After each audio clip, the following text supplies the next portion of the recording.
Hello friends, and welcome back to my channel. If you're new here, my name's Angela. I'm so happy to have you. On this channel, we talk all about mental health and especially BPD. Today, I'm going to be talking all about splitting. I'm going to be talking about what is splitting, some examples of splitting, and ways you can cope when you experience splitting. I really hope you enjoy this video. I hope you learned something from this video or you can relate to this video. If you enjoy the video, don't forget to give it a like. Don't forget to subscribe, and let's get started.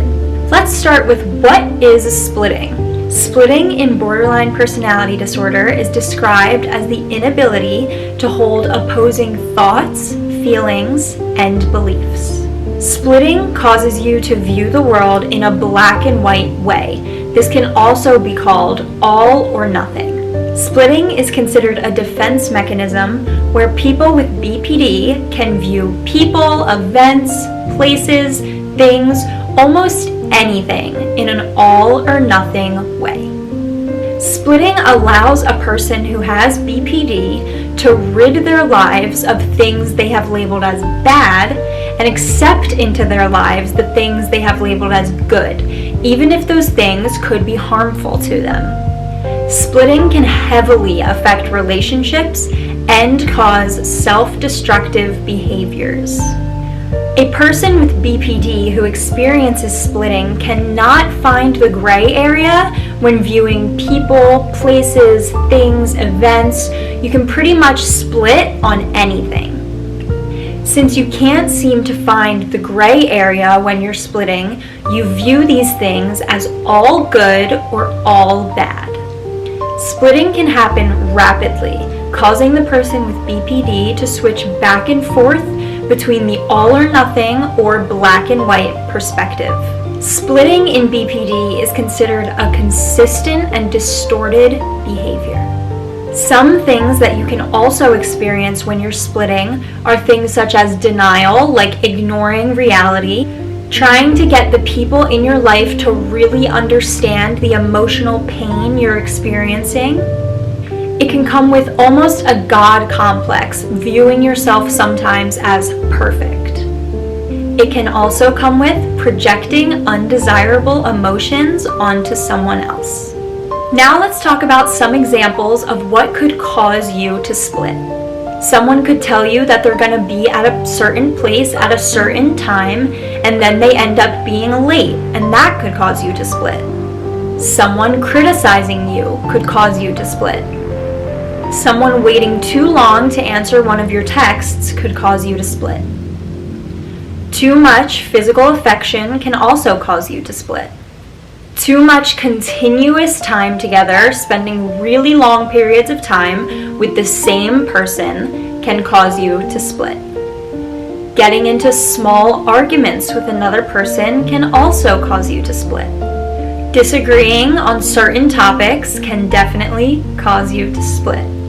Someone not offering you the validation that you feel like you need to survive will cause you to split.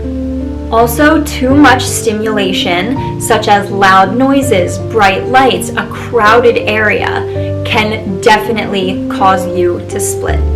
These are just a few examples of things I could think of in the moment that can cause you to split, but there are so many other things that can cause you to split, and it can even be a little minor inconvenience that could cause you to split. Now let's talk about some ways you can cope when you're experiencing splitting. Remind yourself that splitting is a part of your mental illness. It is not a part of who you really are. Allow yourself to distance yourself from a person you're splitting on so that you don't say or do anything that you don't mean.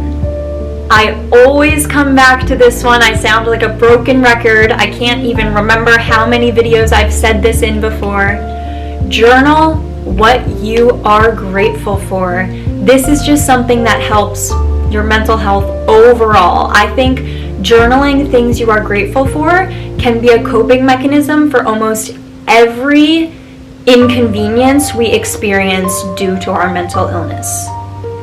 Something that I never used to do when I would split on people was explain to them what was actually going on in my mind.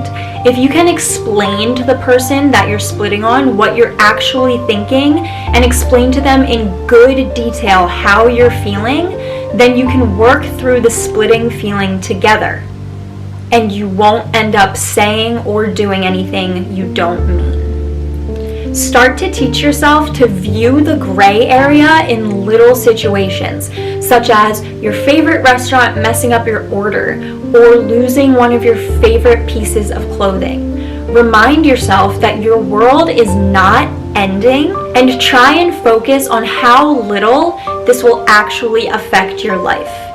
Doing this with small things first will allow you to build the skills to view the gray area in bigger situations eventually. Remember that you are not your illness, and you can and you will work through this. I really hope you guys enjoyed this video. I hope you learned something, or I hope you just found peace in finding someone you could relate to on this topic. If you did, don't forget to give it a like. Don't forget to subscribe. I love you all. I'm so grateful that you come back to watch my videos. As always, my guide on how to get help will be linked below, and I love you all.